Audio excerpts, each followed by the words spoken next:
British negotiators finally believe they have Brussels on the back foot with their uncompromising attitude in the talks about a future trade deal. David Frost's army of officials refused to budge last week after Michel Barnier demanded for the current access to Britain's fishing waters as maintained as the price for the future relationship pact. The Brussels bureaucrat even called for the UK's departure from the bloc's single market to be delayed after admitting negotiations had been disappointing. Despite the deadlocked talks, Boris Johnson will be advised that his negotiators remained resolute in their promise to deliver on his Conservative manifesto pledge to free Britain from EU rules and regulations. Sources said EU officials were a bit worried by their British counterparts during the recent week-long talks carried out over video conferences.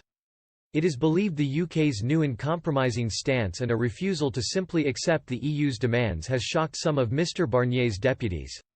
The tactics even drove Mr Barnier to accuse the British of slowing down the negotiations, and his deputies claimed they were even seeking to end the talks without an agreement.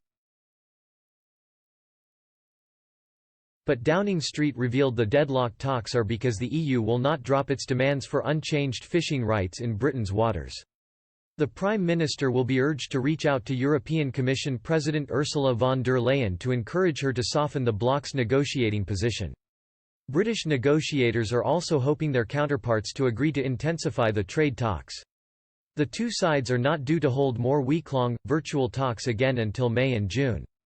Downing Street wants Brussels to break standard convention and short-circuit the usual negotiating process in order to match its ambitious timetable. Ministers could even publish a draft fisheries text within weeks to hammer home the point to the bloc's leaders. Senior EU officials have already conceded they will be forced to revise the mandate given to them by member states in order to soften their red lines. One source said, "Over time we must decide whether we should move or not."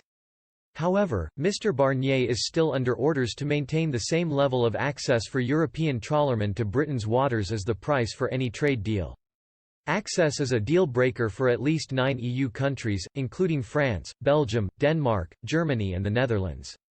Downing Street has said ministers must reclaim full control of the country's fishing rights, with future terms decided during annual negotiations with Brussels. Mr Barnier has urged the UK to make its fisheries plan public so he can open negotiations with EU member states over his mandate. The Frenchman said, "There will be no trade agreement without an agreement on fisheries. For the moment, the UK has understood our message. I think they will come back with proposals and we're willing to discuss those with member states and those involved in the fishing industry."